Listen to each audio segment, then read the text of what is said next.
त्योहारों में बहुत सारी मिठाइयाँ बनती हैं जैसे काजू बर्फ़ी, मिल्क केक या इसके अलावा भी बहुत सारी मिठाइयाँ हैं जो बना कर के हम तैयार करते हैं।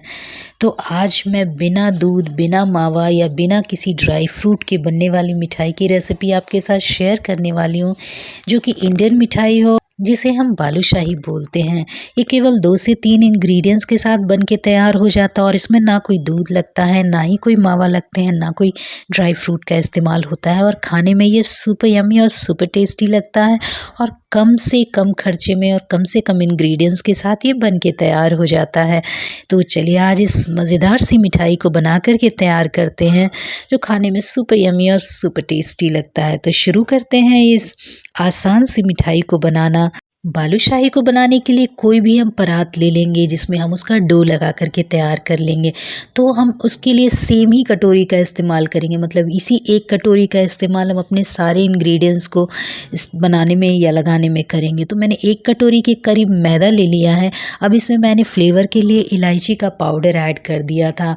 पिंच ऑफ सॉल्ट ऐड कर दीजिए। जब भी कोई मिठाई बनाते हैं तो पिंच ऑफ सॉल्ट ऐड करने से उसका जो स्वाद है वो एनहांस होकर आता है। तो पिंच ऑफ सॉल्ट ऐड कर दिया है मैंने। अब इसमें हम मोयन के लिए घी का इस्तेमाल करेंगे। तो ये लगभग 3 से 4 बड़े चम्मच के करीब हम घी का इस्तेमाल करेंगे और उससे इसका मोयन लगा करके हम तैयार करेंगे, मतलब घी को मैदे में अच्छे से कोट करेंगे। तो बस कुछ उसी तरीके से हमें इसका डो लगाना है, जैसे कि मोयन डाल करके जैसे हम समोसे या फिर कचौरी के लिए करते हैं, तो उससे थोड़ा ज़्यादा घी का इस्तेमाल यहाँ पे किया जाएगा। तो हम 4 से 5 बड़े चम्मच के करीब घी डालेंगे। उसे इस तरीके से देखिए, कुछ इसी तरीके से हमें घी को मैदे में अच्छे से कोट करना है। आप चाहें तो मैदे को घी में अच्छे से कोट करने के लिए दोनों हाथ का भी इस्तेमाल कर सकते हैं। जब सारी चीज़ें अच्छे से मिक्स हो जाए तो यहाँ पे आप डालेंगे हाफ़ टी स्पून के करीब बेकिंग पाउडर। जी हाँ, यहाँ बेकिंग पाउडर डालना है, बेकिंग सोडा का इस्तेमाल हमें नहीं करना है। तो यहाँ पे हाफ़ टी स्पून के करीब हम बेकिंग पाउडर डालेंगे और उसे भी इस मैदे में अच्छे से मिक्स करना है। फिर धीरे धीरे पानी स्प्रिंकल करते हुए, जी हाँ, पानी को हल्का हल्का छिड़कना है और उसके बाद डो लगा करके तैयार करना है। तो बस पानी को धीरे धीरे छिड़कते जाइए और अच्छा सा एक डो लगा करके हम तैयार करेंगे।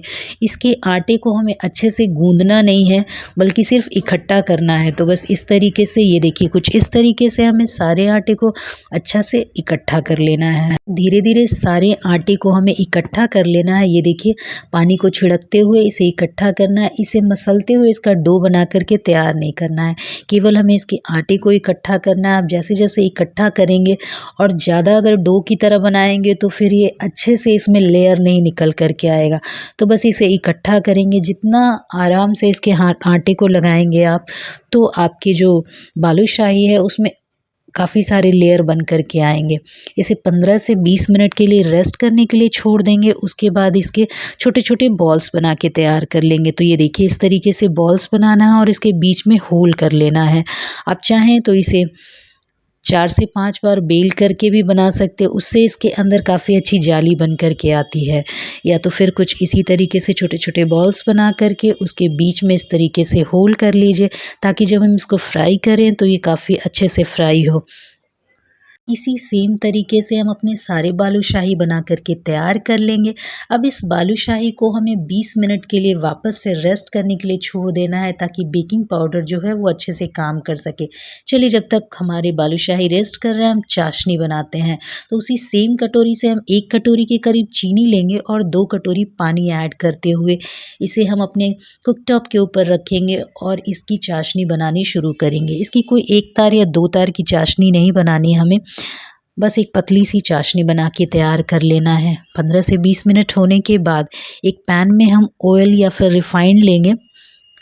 तो इस तरीके से मैंने रिफ़ाइन ले लिया, उसमें हम अपने बालूशाही को फ्राई करेंगे। जब हम अपना ऑयल जो है वो अच्छे से गर्म हो जाए तो उसमें अपने बालूशाही को ट्रांसफ़र करके, अपनी सारी बालूशाही को इसमें ट्रांसफ़र करके मीडियम टू लो फ्लेम पे 12 से 15 मिनट तक इसे हम उलटते पलटते हुए धीरे धीरे इसे हम अच्छे से फ्राई करेंगे, या फिर तब तक करेंगे जब तक हमारे बालूशाही जो है वो बिल्कुल अच्छे से गोल्डन नहीं हो जाते। मतलब इसे आगे से पीछे से उलटते और पलटते हुए इसे हमें 12 से 15 15 मिनट तक लो फ्लेम पर अच्छे से फ्राई करना है ताकि इसके अंदर अच्छी जाली बन करके आए।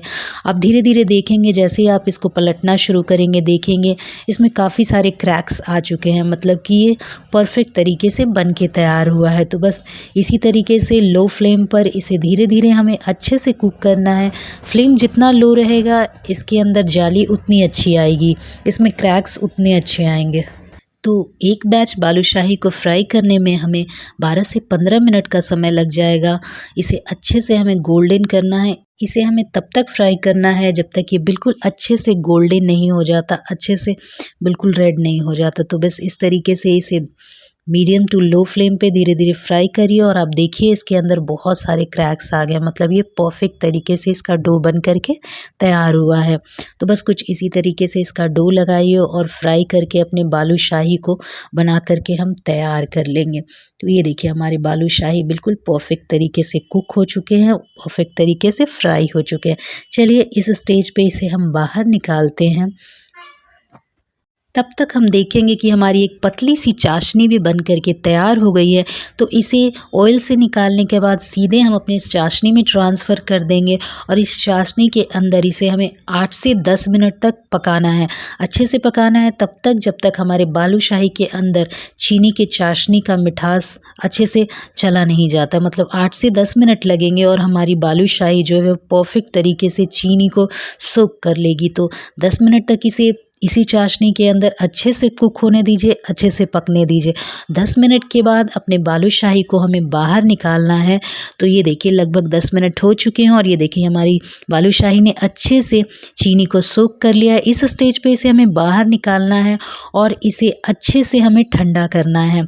तो बस सारी बालूशाही को बाहर निकाल लीजिए। अब चाहें तो इसे पिस्ता और इस तरीके से बादाम के टुकड़े के साथ इसे आप गार्निश कर सकते हैं। आप चाहें तो इसे गार्निश करिए, नहीं तो ये टोटली ऑप्शनल है। तो आप ड्राई फ्रूट से इसे अच्छे से गार्निश कीजिए। इसे पूरी तरीके से ठंडा होने दीजिए और ठंडा होने के बाद इसे आप सर्व कर सकते हैं। ये खाने में बहुत ज़्यादा यमी और बहुत ही ज़्यादा टेस्टी लगते हैं। 1 से 2 दिन होने के बाद इसका टेस्ट और फ्लेवर और ज़्यादा अच्छा होता है। आप इसका इस्तेमाल 1 से 2 दिन के बाद भी कर सकते हैं या फिर आप इसे ठंडा होने के बाद इसको एंजॉय कर सकते हैं। तो ये देखिए अंदर कितनी अच्छी जाली बन करके तैयार हुई है। अच्छे से ठंडा करने के बाद जब आप इसे तोड़ेंगे तो ये देखिए इसके अंदर कितनी परफेक्ट जाली बन के तैयार हुई है, कितनी अच्छी लेयर बन करके तैयार हुई है। और ये जितने लेयर बन के तैयार होंगे ये कितनी क्रिस्पी और उतने ज़्यादा यमी और टेस्टी लगेंगे। तो इस तरीके से आप भी बालूशाही घर पे बना के तैयार कीजिए और उसे एंजॉय कीजिए इस फेस्टिवल